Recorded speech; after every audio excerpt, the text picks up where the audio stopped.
Hari ini saya mau baca beberapa kalimat dari buku saya yang berjudul Masyarakat Pulang Asia Timur Raya. Orang Jepang mulai mengenal adanya korban wanita yang disebut Jugung Yangfu atau wanita penghibur baru sesudah tahun 1991. Pada tahun itu, mantan wanita penghibur di Korea mempermasalahkan nasib mereka dulu dan menuntut pemerintah Jepang memberi kompensasi. Gerakan itu didukung pemerintah Korea yang mendesak pemerintah Jepang agar mengakui kebenaran dan minta maaf. Mula-mula pemerintah Jepang tidak mengakui keterlibatannya, tetapi arsip yang ditemukan oleh sejarawan Jepang membuktikan keterlibatan mereka. Akhirnya pemerintah Jepang mengakui adanya Jugung Yangfu. Seperti di tempat lainnya, mula-mula wanita penghibur di Indonesia diambil dari para pekerja seks komersial. Namun karena jumlahnya tidak mencukupi, akhirnya rakyat biasa juga menjadi sasaran. Kebanyakan dari mereka diajak oleh kepala desa dan ketua Tonari Gumi dengan iming-iming, apakah mau disekolahkan atau ada pekerjaan yang gajinya tinggi. Kadang-kadang ajakan itu diikuti dengan perintah halus atau bahkan paksaan. Kepala desa dan ketua Tonari Gumi sering diwajibkan untuk mengumpulkan wanita dalam jumlah tertentu. Selamat Hari Ibu.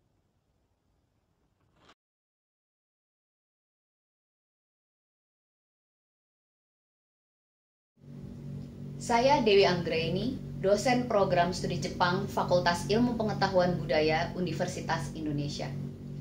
Saya termasuk salah satu orang yang sempat salah kaprah dengan makna Hari Ibu yang dirayakan di Indonesia setiap tanggal 22 Desember. Mengingat sampai sekarang masih banyak suara yang berusaha mengendalikan peran perempuan dari ranah privat sampai dengan ranah publik, sempat terpikir oleh saya bahwa Hari Ibu merupakan bentuk reduksi atas peran perempuan. Seolah-olah sosok perempuan baru dapat dirayakan setelah ia memiliki peran sebagai ibu. Nah, satu buku terbitan Komunitas Bambu yang membahas konsep ibu adalah Ibuisme Negara, karya Julia Suryakusuma. Buku ini diterbitkan pada 2011 dalam dua bahasa, yaitu bahasa Inggris dan bahasa Indonesia. Dalam buku ini, Julia membahas tentang bagaimana dalam sejarah perempuan Indonesia, perempuan-perempuan pernah secara sistematis dikendalikan dari ranah privat sampai dengan ranah publik. Suami mengontrol istri mengontrol istri lain, dan akhirnya keluarga ideal mengontrol keluarga lainnya. Ada bagian dari buku ini yang membuka mata saya. Akan saya bacakan pada halaman 4. Hari Ibu dirayakan setiap tahun sebagai hari besar nasional pada 22 Desember dan merupakan peringatan pembentukan Kongres Perempuan Indonesia pada 1928, organisasi perempuan pertama yang mempunyai arti nasional. Hari Ibu menandai emansipasi kaum perempuan Indonesia dalam hubungannya dengan persatuan nasional dan nasionalisme. Bagian itu menggugah saya karena membuat saya sadar bahwa Hari Ibu di Indonesia tidak ada kaitannya dengan peran perempuan sebagai ibu, melainkan berakar dari aktivitas perempuan di ruang publik sebagai upaya berkontribusi ke dalam gerakan kebangkitan nasional. Dalam hal ini, organisasi perempuan yang terdiri atas perempuan-perempuan terpelajar memiliki program pemberdayaan perempuan, program dari perempuan untuk perempuan, Sisterhood. Sayangnya, semenjak 1974, peranan Koani untuk menjadikan perempuan berdikari tereduksi, seperti yang diungkapkan dalam halaman 17. Saat itu, peran wanita akhirnya menjadi sebagai pendamping setia suami, pencetak generasi penerus bangsa, pendidik dan pembimbing anak, pengatur rumah tangga, anggota masyarakat yang berguna. Dengan demikian, Koani berhenti sebagai alat perjuangan independen kaum wanita. Ia membiarkan dirinya dicetak mengikuti budaya ikut suami. Kontrol terpusat atas peran perempuan pada akhirnya berdampak, sebagaimana yang tercantum pada halaman 118. Bagi kaum wanita, ini berarti hilangnya otonomi mereka secara keseluruhan. Bagi masyarakat, ini berarti manipulasi dan perampokan salah satu dari kekayaan utamanya, yaitu tenaga kerja, dedikasi, dan otonomi kaum wanita yang merupakan separuh dari seluruh rakyat Indonesia. Membaca buku ini membuat saya memaknai Hari Ibu dengan cara yang lain. Bukan soal peran perempuan sebagai ibu, melainkan sebagaimana cita-cita Koani ketika didirikan, yaitu bagaimana kita sebagai perempuan mencoba menjawab kebutuhan dan memberdayakan sesama perempuan. Dari perempuan untuk perempuan. Selamat Hari Ibu.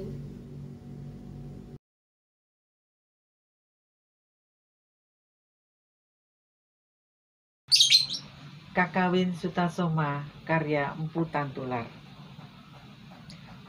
Pupuh 1. Om Awignamastu. Sekarang kita ceritakan tentang sang raja. Dia menginginkan seorang putra dari permaisurinya. Oleh karena itu, dia sering melakukan kuda puja di kuil Cina. Dan saat keheningan malam, bertemu dengan pengetahuan sempurna di hatinya yang bagaikan rembulan. Pada saat itu, sang bodhisattva menyatakan padanya bahwa dia akan mempunyai anak laki-laki. Girang Raja Hati Mahaketu mendapatkan karunia agung dari Yang Jina Raja. Dengan cepat dia keluar dari semedi. Dia keluar dari tempat pemujaan dengan wajah berseri-seri.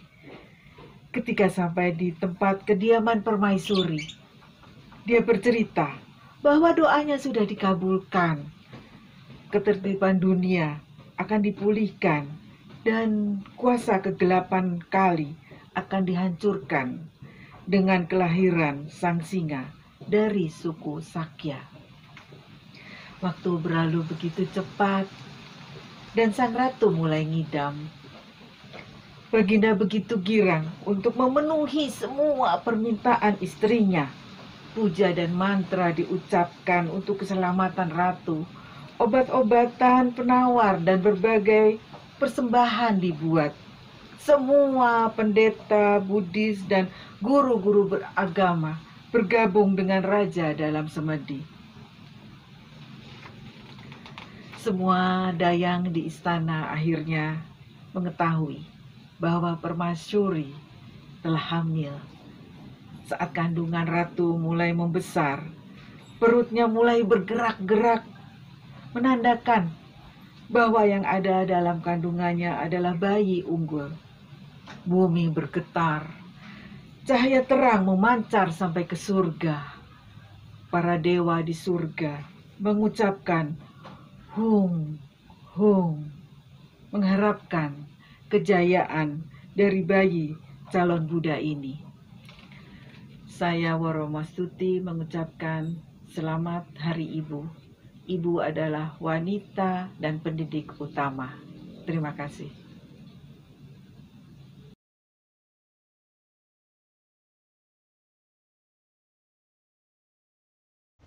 Selama pemerintahan kolonial Belanda, kesempatan perempuan untuk memperoleh pekerjaan terhambat, baik secara vertikal maupun horizontal.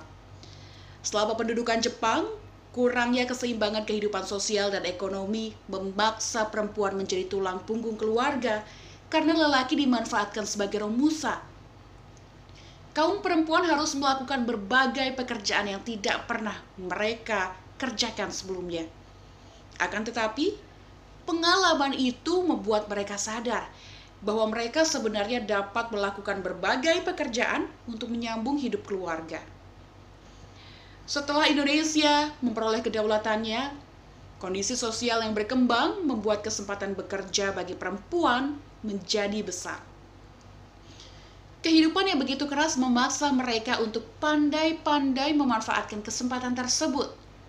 Bertambahnya jumlah perempuan yang melamar di bursa tenaga kerja menunjukkan bahwa kini kaum perempuan lebih berjiwa mandiri dan menunjukkan perubahan cara pandang masyarakat terhadap pekerja perempuan. Jawatan Penempatan Tenaga telah mengumpulkan berbagai gambaran dari berbagai bursa tenaga kerja pada tahun 1956 yang menunjukkan bahwa jumlah pelamar adalah 23.914 perempuan dan 218.289 lelaki, tetapi hanya 4.812 perempuan dan 26.998 lelaki yang akhirnya mendapatkan pekerjaan. Keluhan muncul ketika kenyataan yang terjadi di lapangan tidak sesuai dengan teori. Jika teori mengatakan bahwa lelaki dan perempuan berhak mendapat gaji yang sama bila tugas yang mereka kerjakan juga sama, tetapi praktiknya ketika seorang perempuan dan seorang lelaki melamar pekerjaan yang sama, maka lelaki kemungkinan besar akan dipilih daripada perempuan. Hal tersebut dikarenakan perempuan dianggap lebih lemah dan rendah. Situasi ini biasanya lebih sering terjadi pada perempuan dengan latar belakang pendidikan tinggi atau kejuruan ketimbang perempuan dari kelas pekerja. Selain itu, terdapat juga perbedaan perihal gaji. Pekerja lelaki biasanya mendapatkan gaji yang lebih besar dibandingkan dengan pekerja perempuan. Adapun alasan mengenai perbedaan pendapatan itu karena perempuan lebih memilih bekerja sebagai tenaga paruh waktu, pekerjaan yang lebih ringan ketimbang lelaki atau pekerjaan yang dapat dilakukan bersamaan dengan pekerjaan rumah tangga. Contoh dari pekerjaan paruh waktu terdapat di industri batik. Laporan tentang industri di Jawa Tengah ini dibuat Biro Riset Ekonomi Universitas Gadjah Mada. Laporan itu mengungkapkan bahwa upah pekerja di industri ini sangat rendah. Para pekerja tersebut semuanya adalah perempuan yang tinggal di kampung-kampung berjarak 10-20 km dari kota. Mereka memainkan peran utama dalam proses produksi. Mereka biasanya juga bekerja di bidang pertanian dan membatik dijadikan sebagai pekerjaan sampingan. Mereka dapat membawa pekerjaannya ke rumah sehingga dapat dilakukan di waktu senggang. Perempuan yang bekerja dapat dibagi menjadi 4 kategori. Yang pertama, perempuan yang bekerja secara bebas atau dokter dan pengacara. Yang kedua, perempuan yang bekerja sebagai pegawai negeri. Yang ketiga, pedagang kecil atau bekerja di industri rumah tangga. Yang keempat, buruh atau perempuan yang bekerja di perusahaan swasta, termasuk pembantu rumah tangga dan tenaga lapangan. Mereka yang masuk kategori 1 adalah mereka yang terlatih dan bebas secara ekonomi. Sedangkan mereka yang berada di kategori 3, berarti mereka adalah pekerja yang lemah dan paling rentan. Pekerja yang masuk golongan 2 dilindungi oleh Undang-Undang Nomor 1 Tahun 1951 dan juga peraturan pemerintah yang disahkan pada tahun yang sama yang mengatur cuti hamil. Peraturan tersebut menyatakan bahwa seorang perempuan diberikan cuti sebanyak 6 pekan sebelum dan sesudah masa persalinan dengan gaji tetap dibayar penuh. Perusahaan-perusahaan swasta terus dipaksa oleh serikat buruh untuk memberikan perlakuan yang sama bagi para pekerjanya. Kondisi kerja serta upah yang diterima para pekerja di golongan 4 yang diinvestigasi dalam beberapa laporan sebelum Perang Dunia Kedua masih meninggalkan banyak tuntutan. Sampai sekarang, pembantu rumah tangga dan pekerja di bidang pertanian yang bekerja pada pihak swasta dapat menikmati hak-hak mereka. Perempuan pekerja diberi kesempatan untuk menyusui anaknya selama jam kerja. Undang-Undang Nomor 1 Tahun 1951 yang mengatur tentang cuti haid selama 2 hari dan gaji penuh kepada perempuan pekerja setiap bulan merupakan salah satu keunikan dari persatuan di Indonesia. Namun, hak tersebut ternyata masih dipertanyakan, bahkan ditolak oleh Kementerian Perburuhan, dan sikap ini pun didukung oleh Repelita yang isinya Berdasarkan sistem yang baru, tidak akan ada ruang untuk memberikan izin dan upah penuh kepada seseorang yang mengambil cuti haid. Peraturan sekarang ini membuat minat perusahaan untuk mempekerjakan perempuan semakin berkurang. Perempuan adalah korban dari tekanan yang dibuat oleh para pembuat peraturan yang hanya memikirkan kesenangan mereka sendiri. Selamat Hari Ibu, wahai perempuan.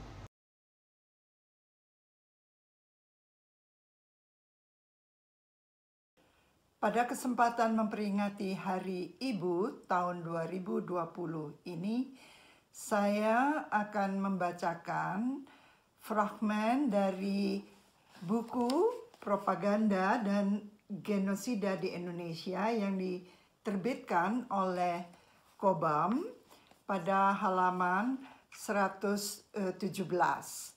Hari Ibu sebetulnya adalah Hari Pergerakan Perempuan Indonesia, dan fragmen ini berhubungan dengan penghancuran gerakan perempuan Indonesia dimulai pada tahun 66 ketika pemerintah Orde Baru membungkam atau melarang gerakan wanita Indonesia yang merupakan gerakan perempuan yang sangat feminis dan progresif waktu itu.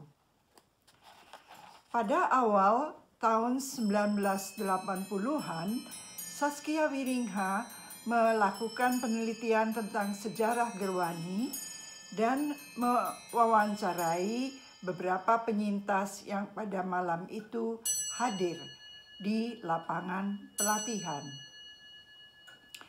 Mereka mengatakan bahwa mereka terbangun tengah malam karena kebisingan yang dibuat oleh tentara menyaksikan penyiksaan dan penembakan 3 jenderal yang ketika tiba masih hidup, serta pembuangan semua mayat ke sumur. Dalam situasi yang panik, sebagian dari mereka melarikan diri ke rumah masing-masing atau ke markas Gerwani, lalu membangunkan 2 pemimpin Gerwani, Ibu Sulami dan Ibu Sujina. Beberapa dari mereka tetap tinggal sampai 2 Oktober, sewaktu mereka bertemu dengan tentara RPKAD yang memeriksa informasi yang diberikan oleh polisi Sukitman yang telah dijemput oleh komplotan ketika ia melakukan patroli. Pada tahun 1983, kesaksian berikutnya dari seorang perempuan yang waktu itu hadir di Lubang Buaya setelah ia keluar dari penjara. Waktu itu saya berumur 16 tahun dan anggota pemuda rakyat. Saya menyaksikan bahwa prajurit membunuh jenderal dan berlari pulang. Saya ditangkap jam 9 pagi hari dan dipenjara selama 2 minggu. Saya dipukul dan diinterogasi. Mereka menelanjangi saya dan memaksa untuk menari telanjang di depan mereka, lalu difoto. Kemudian saya dibebaskan. Setelah beberapa saat ditangkap dan dibebaskan lagi. Secara total, saya ditangkap 5 kali sebelum akhirnya mereka memutuskan untuk menahan saya di penjara. Kejadian tersebut di awal November tahun 1965 dan saya dibebaskan bulan Desember 1982. Wanita muda ini menghabiskan waktu di penjara selama 17 tahun dan tidak pernah dibawa ke pengadilan. Tidak satupun dari gadis-gadis dan perempuan yang hadir di Lubang Buaya mendapatkan keadilan. Tampaknya pihak militer tidak bisa mengungkapkan kisah mereka yang nyata. Misalnya cerita tentang Sukitman dan para gadis yang hadir di Lubang Buaya, tentara menyebarkan cerita yang berbeda ke masyarakat. Perempuan progresif, aktif secara politik, dan berasosiasi dengan PKI bahkan Soekarno dikaitkan dengan penyimpangan seksual. Partai dan organisasi massa digambarkan sebagai kelompok yang tidak manusiawi, biadab, dan jahat. Hal ini membantu masyarakat untuk membentuk kesimpulan bahwa yang berhubungan dengan PKI atau organisasinya adalah hal yang salah, dan dalam beberapa cara tersembunyi ini membenarkan bahwa anggotanya disiksa dan dibunuh. Selamat Hari Ibu kepada bangsa Indonesia, semoga jayalah selalu.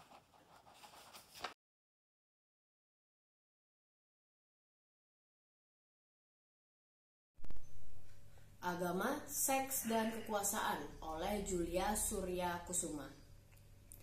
Masalah-masalah yang dihadapi pekerja perempuan di Indonesia juga biasa dihadapi para pekerja di banyak negara industri baru, yaitu tingkat pendidikan rendah, tidak memiliki keterampilan, miskin akibat upah rendah, kekurangan pekerjaan, kondisi kerja buruk, ketidaktahuan, eksploitasi, serta ketidakberdayaan.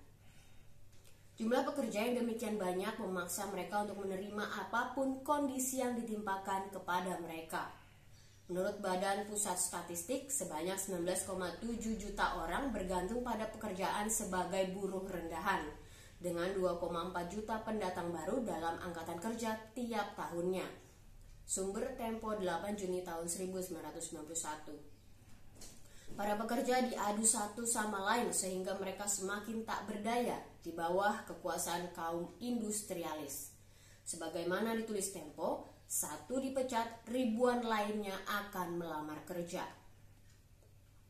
Kerentanan. Pekerja perempuan berada dalam kondisi rentan karena status sosioekonomi serta posisi tawar mereka yang rendah di pasar buruh. Perempuan rentan terhadap eksploitasi karena mereka kurang memiliki informasi tentang resiko kesehatan serta hak dan kewajiban mereka, juga tentang keterwakilan mereka dalam serikat buruh. Kebanyakan perempuan tidak memiliki jaminan kerja dan terpaksa menerima posisi tidak permanen yang selalu mengandung resiko PHK atau pemutusan hubungan kerja dan pemotongan gaji saat mereka sakit atau absen. Posisi seorang perempuan di tempat kerja serta kesempatannya berpartisipasi dalam proses pengambilan keputusan sangat berpotensi menimbulkan stres.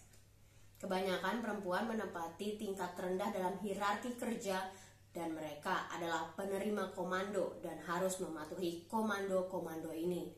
Bahkan ketika mereka tidak ingin melakukannya. Mereka rentan diintimidasi serta dilecehkan oleh mereka yang memiliki kekuasaan, memecat dan mempekerjakan mereka, serta menaikkan atau menurunkan pangkat atau jabatan. Faktor pemberat lainnya adalah sifat pekerjaan mereka yang rutin dan monoton tanpa adanya kesempatan memegang kendali atau keberhasilan meraih prestasi. Sangat lumrah menemukan pekerja perempuan yang selalu dalam keadaan frustasi dan tegang karena kebutuhan-kebutuhan dasarnya tidak terpenuhi oleh pekerjaan mereka.